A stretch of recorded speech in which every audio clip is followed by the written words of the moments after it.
Mr. Thompson? Mr. Williams? Aye. By slim margin, appears resolution 1231 is passed on second reading. Action unanimous. I now like to call on Ms. Rose for the President's report. Speaking of winter, I want to recognize Sherry Johnson, who's our manager of our rates department, to give you the winter update. Good afternoon, Commissioners. My purpose today is twofold. I do want to provide you with an update on our winter bill projections, where we see residential bills going this winter and what we can do to assist our customers in that regard. But before I do that, I have a couple of required updates that I want to provide you. We are required to provide periodic updates to the board on our gas supply purchasing activities and also on our risk management program. So I will start with Resolution 970. This resolution was passed in 1998 by the board, and it does require that we provide periodic updates to you about our purchasing activities. That resolution gave us the authority to purchase and transport up to 160 decatherms per day. Currently, we are contracted within that limit, and just to give you some perspective, January and February are typically our coldest months of the year. The average that we would purchase and transport during that time would be 50 to 60,000 decatherms per day.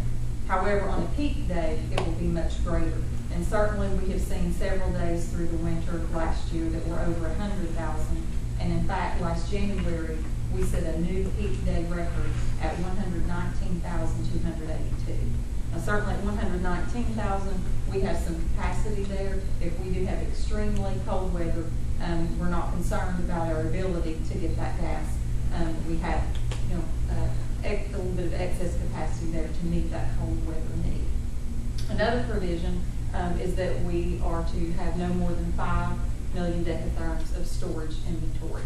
Currently, we are contracted for 4.1, so we are certainly within the limit of that requirement as well. Going into the winter, typically, we do not have the full 4.1 in storage. We will typically be 85 to 90% full heading into the winter season. Another provision of the resolution is for off-system sales. We can do sales of both our capacity as well as the commodity itself. It's a much rare instance for us to sell back any commodity. However, on selling capacity, a typical scenario for that is, as you know, most of our utilization of our capacity would be in the winter. So in the summer months, we do have excess capacity. To the extent that there are parties interested in using that capacity during the summer, we're more than happy to make it available and to recoup some of our costs. Another instance where that we have done what we call a capacity release, we have done a year-round release for several years on Southern Natural Gas on that pipeline.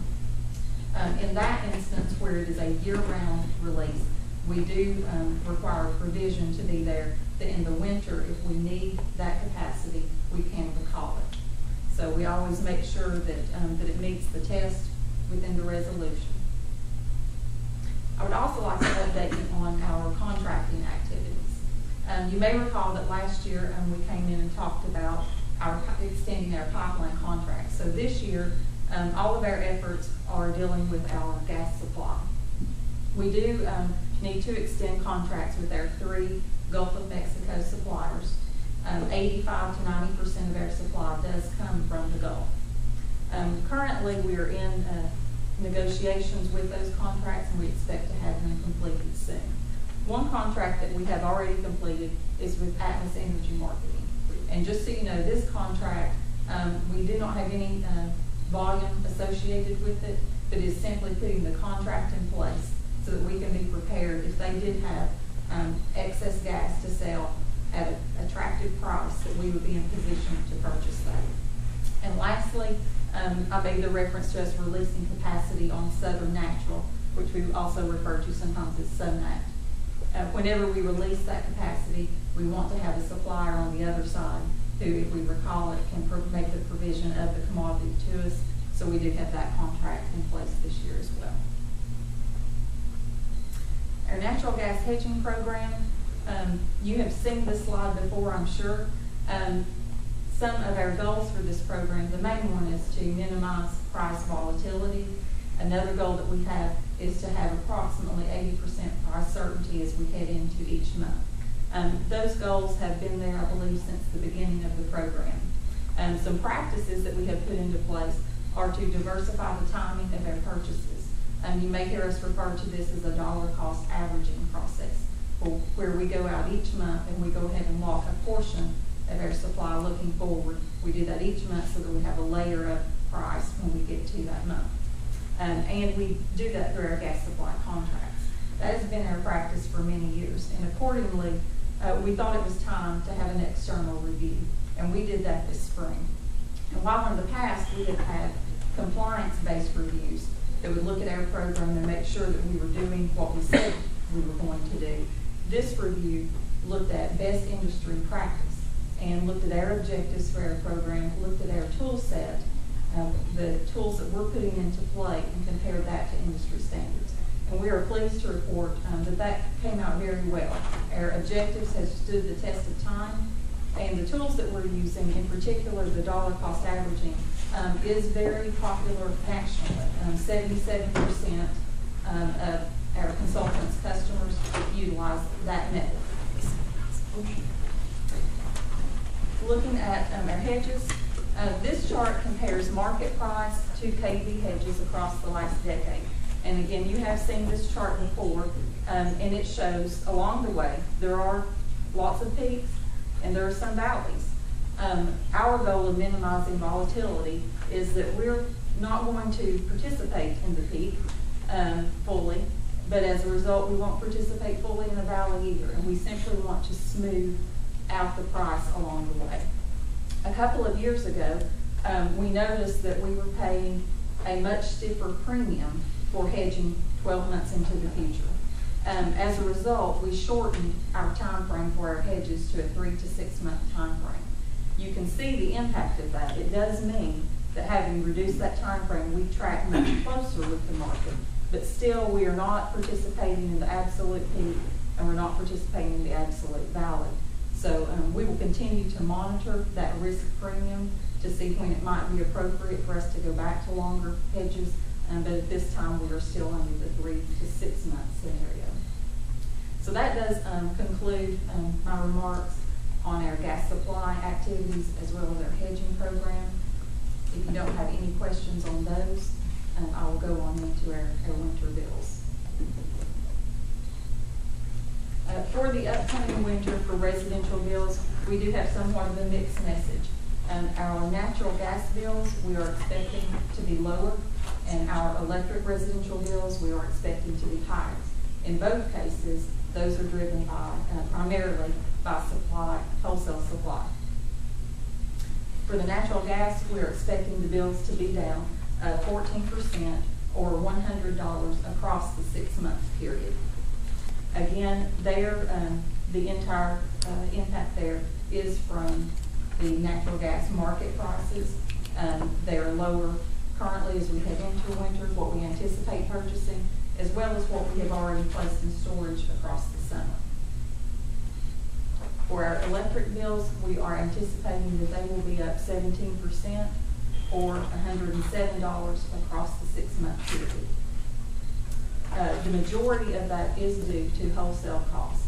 You will recall we did implement a KUB margin increase back in July, and that across 6 months will have an $11 impact on the bills.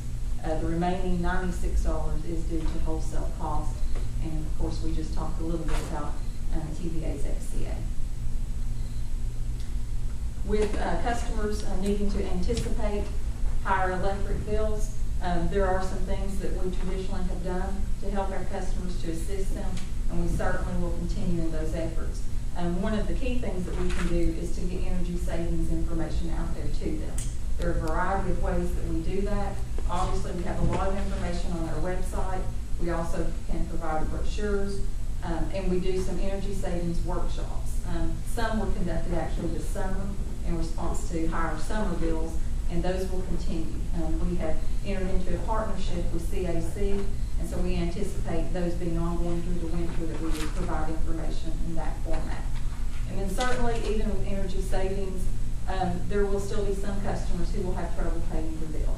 And when that happens, we do have 3 customer counselors who can set those folks up on payment plans and also can work with other community agencies to put them in touch with whatever financial assistance may be available. You've probably heard of LIHEAP, the Low Income Home Energy Program. We also have our own Project Help Program, which is administered by CAC. And then there's also other outside assistance from local agencies, from churches and organizations. So we do try to help our customers tap into as many resources as possible. Do you have any questions?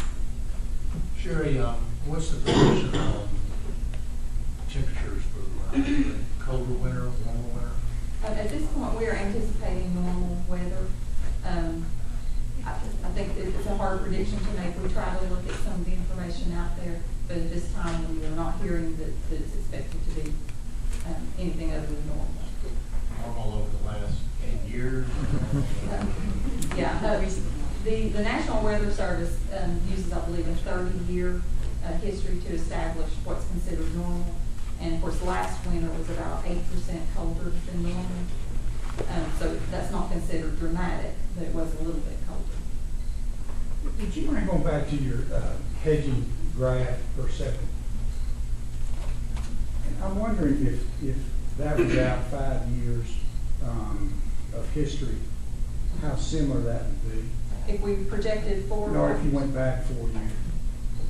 I know we had a big spike 2 or 3 years ago, but on average, is this a pretty typical year?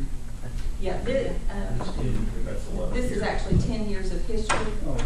and then actually the Oh, I current. forgot to see the one up there.